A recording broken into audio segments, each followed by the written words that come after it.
Way back in 2001, when you said the name Kia to the people at J.D. Power, it wasn't a good thing. They ranked dead last in the initial quality survey that J.D. Power runs. Now in 2015, where are they? They're second. They're just behind Porsche. They've come a long way. In fact, their customer service is better than most of the brands out there that you routinely deal with. Additionally, 40% of all vehicles sold in this country are built in Georgia. To say that Kia is a company on the rise is actually false, because they're already here. Case in point, this is the latest version of the Optima, a vehicle that's incredibly important to the brand. They've made some changes to make it even more appealing and help it stand out from the crowd as best it can. Previously, you might have said that Kia's designs were derivative, and you'd be right. Those days are gone though. With Peter Schreier in charge, who's a design-focused person, you're not going to be surprised to see that the car itself has evolved. It's now a little bit longer, a little bit taller, a little bit wider.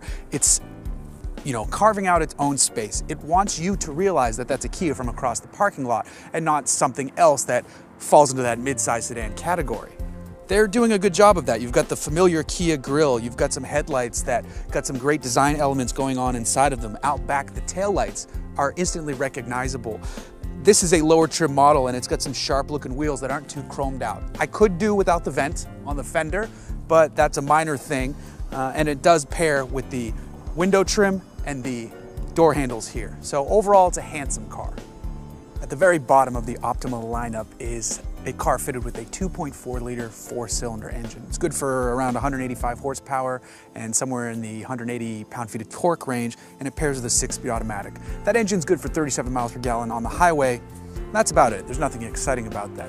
If you jump up to the top of the range, you get a 2-liter 4-cylinder turbocharged engine. Now this unit is good for 245 horsepower and 260 pound-feet of torque. The old engine made more torque, but this engine is more efficient and it handles the car fine. It's paired with a 6-speed automatic and it gets solid fuel economy numbers. Now in the middle of the range lies this car with this engine. It's a 1.6 liter 4-cylinder turbocharged engine, and it's good for 178 horsepower and just under 200 pound-feet of torque, and it's paired with a 7-speed dual clutch gearbox, which is rare to find in this segment. This is a great engine here. It works well with the car. It's not as fun as the 2-liter turbo, but on the highway you're going to get 39 miles per gallon. If you're a fan of the outside of the car, you're probably going to enjoy the inside as well. Kia designers have taken this space and kind of stretched it out to both doors. They've created a look that makes your eyes see this space and think it's wider than it is. It's kind of neat, and then it helps narrow down this center console, which still has plenty of storage options. It's got an auxiliary input, a USB input, and two 12-volt inputs, which is really nice to have because then your passenger right here can charge stuff as well. One thing I'm a fan of is the font and contrasting color of all the buttons. They're really easy to read with this black and white simple color scheme. It's great that a lot of this isn't hidden behind menus either. It's tactile, it's buttons, you push it. I don't like when this stuff's hidden. There's controls on the steering wheel too, nothing too complicated. I do like having volume and track controls up here on the wheel. The gauges themselves are sharp looking as well as the buttons are. They pair nicely together.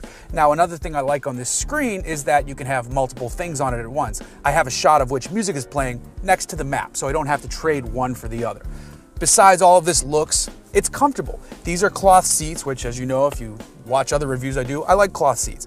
If you step up though to higher trims, specifically the SXL top of the ladder, you get Napa quilted leather. That's something typically found on luxury cars, and here we're finding it in the mid-size segment. Stuff that used to be unobtainable is now much more attainable.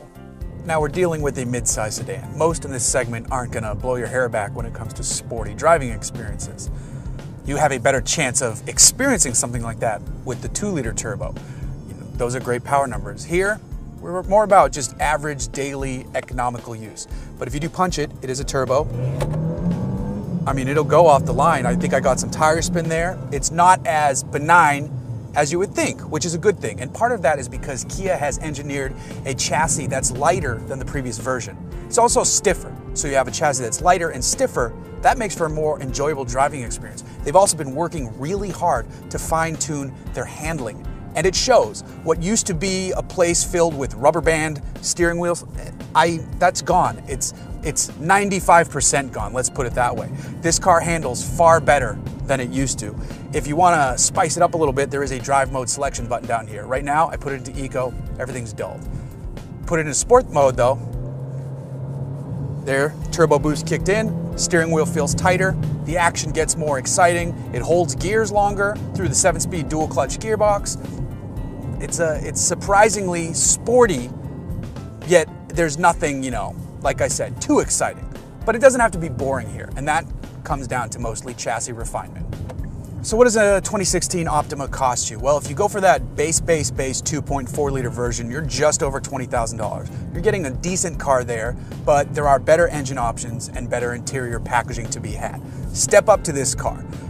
The base price of this car with the 1.6 is around $23,000. As equipped, because we've got some technology package upgrades, we're at 27, so we're staying on the better side of 30 for a car that's very nicely equipped with nav and Sirius satellite radio, a 7-speed dual clutch gearbox, lots of good features to be had here. Now, if you really want to spend all of your money, you can get that 2-liter turbo SXL. That starts at just under $36,000, and with options, you're going to be knocking on, if not pushing over, $40,000.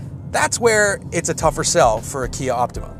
It's a great car and it competes in the space, but I mean, I'd feel bad no matter what brand spending $40,000 on a mid-size sedan, because now there are some entry-level luxury options that come down to that level. So there are ways to spend your money smartly. Now, you're getting a lot of car though if you do spend $40,000 on a fully loaded SXL Optima. You've got that quilted leather, like I said, and a host of other features that will make your daily driving experience spectacular. But you don't need to spend that much. Spend under $30,000 and you wind up with this, the evolution of where Kia is in this country, in the 2016 Optima.